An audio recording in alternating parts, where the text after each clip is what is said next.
మిత్రులారా, జన విజ్ఞాన వేదిక రాష్ట్ర 5వ మహాసభలు సెప్టెంబర్ 14, 15 తేదీల్లో మన ఏఎస్ రావు నగర్లోని అనుపనం కమ్యూనిటీ హాల్లో జరపబోతా ఉన్నాం.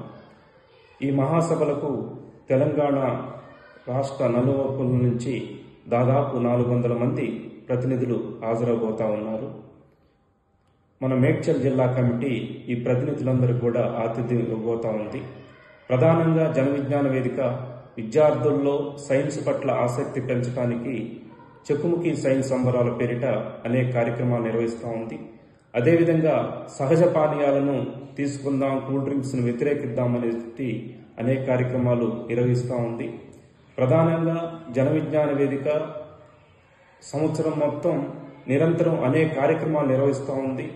దానిలో భాగంగా కోవిడ్ కాలంలో చూసుకుంటే చాలా కృషి చేసింది. ఎందుకంటే ఆ రోజు మనం రాష్ట్ర వ్యాప్తంగా అనేక ప్రాంతాల్లో బీపీ షుగర్ వైద్య శిబిరాలు నిర్వహిస్తూ ఉన్నాం. అలానే చక్రీపురం చక్రీ స్కూల్లో కూడా మనం బీపీ షుగర్ వైద్య శిబిరం నిర్వహిస్తూ ఉన్నాం. అయితే లాక్డౌన్ కాలంలో కూడా మనం పేషెంట్లందరూ కూడా మందులు పంపిణీ చేయటం జరిగింది.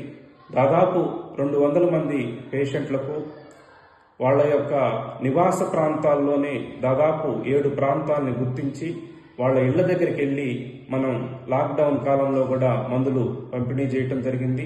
అదేవిధంగా N95 మాస్కులు అందుబాటులో లేని టైంలో కూడా ఫార్మా కంపెనీల సహకారంతో జర్నలిస్టులకి, పోలీస్ సంఘాలకి, అదేవిధంగా ప్రభుత్వ కోవిడ్ హాస్పిటల్స్ అందరికి కూడా N95 మాస్కులు మనం ప్రత్యక్షంగా అందజేయడం జరిగింది.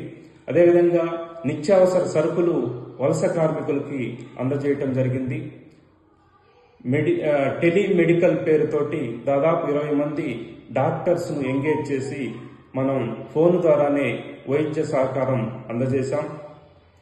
దాదాపు మేడ్చల్ జిల్లాలో 2 ప్రాంతాల్లో ఐసోలేషన్ సెంటర్స్ ఏర్పాటు చేసి కోవిడ్ పేషెంట్స్ అందరికి కూడా బెడ్లు, ఆక్సిజన్ సిలిండర్లు, మందులు, డాక్టర్ పర్యవేక్షణ మనం చేయగలిగాం.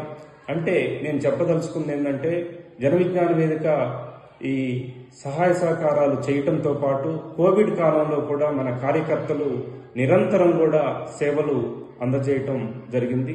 కాబట్టి ఈ కార్యక్రమాలన్నీ కూడా నిర్వహిస్తున్నటువంటి 400 మంది ప్రతినిధులు రేపు మన ఏఎస్ రావు నగర్కి రాబోతున్నారు. కట్ అవుతుందేమో. ఈ 400 మంది రాబోతున్నారు కాబట్టి వాళ్ళకి మనం ఆతిథ్యం ఇవ్వాల్సిన అవసరం ఉన్నది. ఎందుకంటే వాళ్ళని మనం ఎంకరేజ్ చేయటం ద్వారా భవిష్యత్తులో మన జన విజ్ఞాన వేదిక కార్యక్రమాలు నిరంతరం కొనసాగటానికి అవకాశం ఉంటుంది.